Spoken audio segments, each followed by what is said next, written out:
Aku Bulan. 2 tahun merantau, akhirnya aku pun pulang ke kampung halaman. Namun ada yang berbeda saat aku menginjakan kaki di tanah kelahiranku ini. Sepi senyap bagai kampung tak berpenghuni.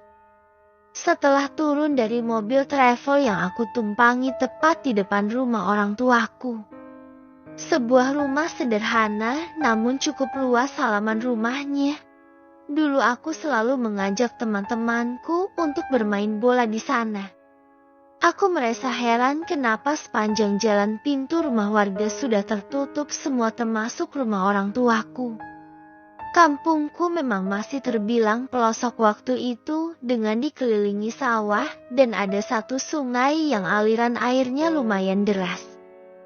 Tapi dahulu selalu ramai lalu lalang warga di sepanjang jalan. Memang sengaja aku tak memberitahu ibuku kalau aku akan pulang hari ini untuk memberi kejutan orang tuaku. Hari mulai surup yang artinya sebentar lagi azan maghrib, namun tidak seperti dulu yang mana jam segini seharusnya banyak orang-orang berbondong ke musola untuk jamaah. Bahkan suara azan pun aku tak mendengarnya sekarang. Akhirnya aku mengetuk pintu dan tidak lupa mengucap salam. Tak lama aku lihat ibuku membuka hordeng, tapi beliau tidak langsung membuka pintu, justru beliau memberi isyarat untuk langsung ke belakang. Akhirnya aku pun menurut. Pintu dapur terbuka dan ibuku membawa ember berisi air untuk mencuci kaki dan wajahku sebelum masuk rumah. Namun bukan senyum bahagia yang kudapat, justru ibu memarahiku. Kenapa kamu pulang tidak mengabari kami, apalagi sampai rumah waktu surup seperti ini? Kamu gak tahu keadaan kampung kita tidak seperti dulu. Memang kenapa, Bu? Apa yang terjadi dengan kampung ini? Tanyaku penasaran. Sudah kalian mending ambil wudhu, lalu tunaikan sholat maghrib. Dan berdoa semoga rumah kita tak kedatangan teror seperti rumah Warohim kemarin malam. Ayahku menengahi obrolanku dan ibu. Sepertinya beliau selesai melaksanakan sholat dengan peci masih dipakainya. Habiskan makan malam ini lalu segera tidur. Jangan ada suara setelah ini. Setelah sholat isya matikan lampu rumah dan kunci semua pintu dan jendela. Buat kamu Bulan jangan banyak bertanya. Ibu akan jelaskan besok pagi.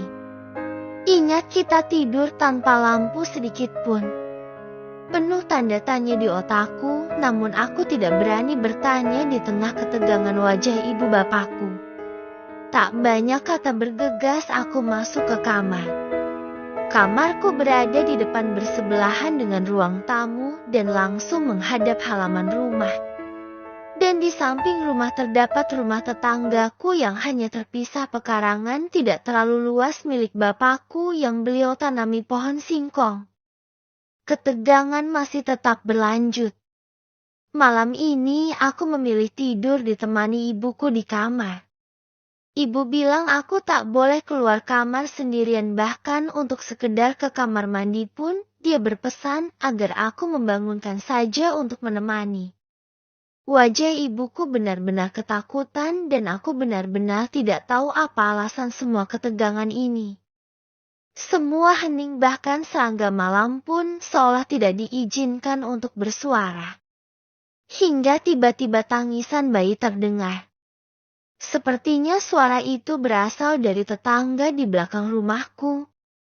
Setahun yang lalu ibu pernah bercerita kalau anak bungsu Mbah Darmi akan menikah dengan seorang gadis dari kota. Mungkin dia baru punya anak, pikirku. 30 menit berlalu tangisan bayi itu sudah tak terdengar, tapi berubah menjadi jeritan seorang wanita meminta tolong. Aku membangunkan ibu, bukannya bangun, beliau justru semakin erat memegangi tanganku. Ibu mohon tolonglah diam. Tapi Bu, kasihan, bagaimana kalau mereka dalam bahaya? Kita lihat besok. Jawabannya. Hening. Ramai koko ayam membangunkanku. Terlihat ibuku sudah tak ada di tempat tidur, lalu kulihat jam menunjukkan pukul 5:30. Ternyata aku terlalu nyenyak tidur sampai kesiangan. Namun sepi tak ada ibu maupun bapak di rumah, dan seketika aku mengingat kejadian semalam. Dengan rasa penasaran, aku keluar rumah melihat apa yang terjadi di rumah Mbah Darmi. Dengan langkah pelan aku menuju kediaman tetangga belakang rumahku itu. Sudah sangat banyak warga berkumpul di sana. Dari jauh aku mendengar bapak sedang berbincang dengan warga lain. Pak Joko melihat keranda terbang malam itu, semenjak itu banyak yang mati di desa kita. Apa kisah lama akan terulang?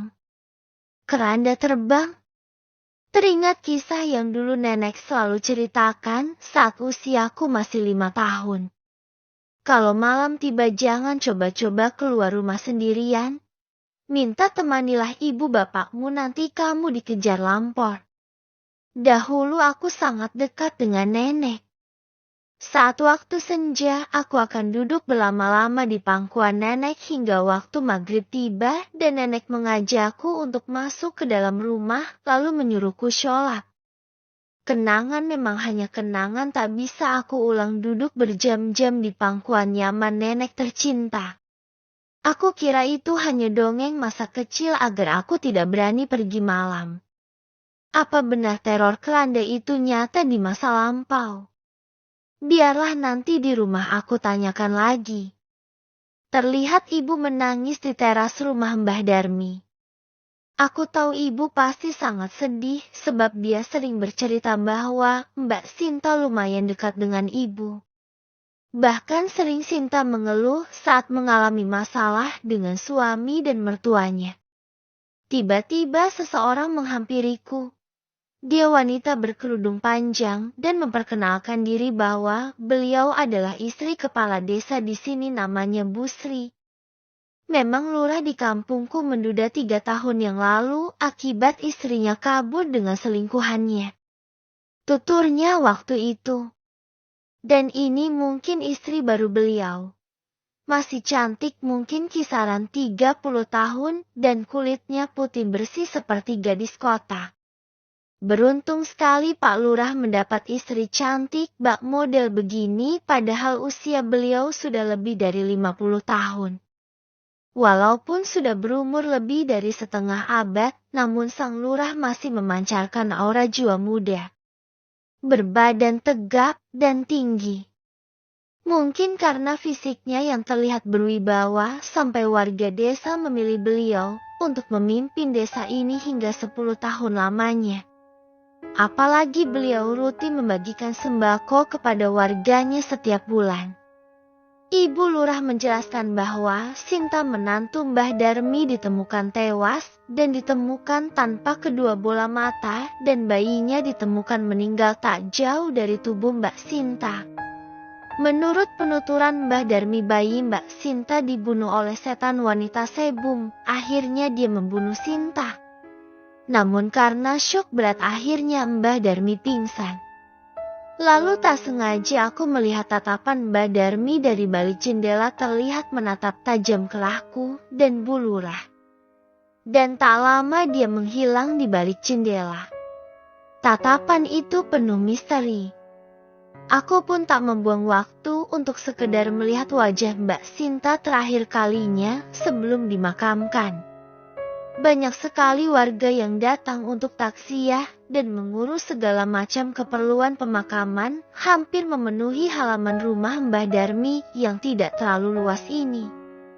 Ibu mengajakku pulang untuk mengambil kerudung dan sedikit beras untuk dibawa ke rumah duka. Sebenarnya ada apa sih Bu, kenapa desa kita jadi kacau seperti ini? Lalu ibu mengajakku duduk di meja makan sambil sarapan, walau hanya dengan sambal tempe. Wajar kami tidak sempat memasak lauk pagi ini. Tempe pun sisa semalam yang tidak sempat kami habiskan, lalu ibu menyambalnya dengan campuran ulekan bawang putih dan cabai rawit mentah. Itu pun sudah sangat nikmat. Cepatkan makannya lalu kita bantu-bantu di dapur Mbah Darmi. Oh iya Bu, kemana sih Chandra suami Mbak Sinta? Kenapa aku tak melihatnya?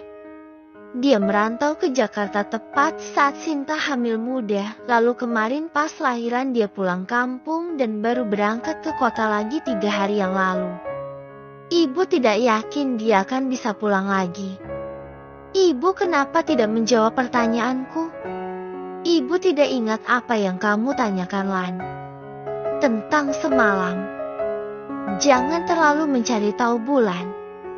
Tunggu saja alurnya, nanti kau akan mengerti dengan sendirinya. Aku merasa Jeti manusia paling bodoh di rumah ini, Bu. Tuturku kecewa. Apa di mata orang tuaku aku masih anak kecil? Sampai kejadian penting tadi malam pun mereka merahasiakannya. Bab 02 Pertemuan dengan pemuda misterius.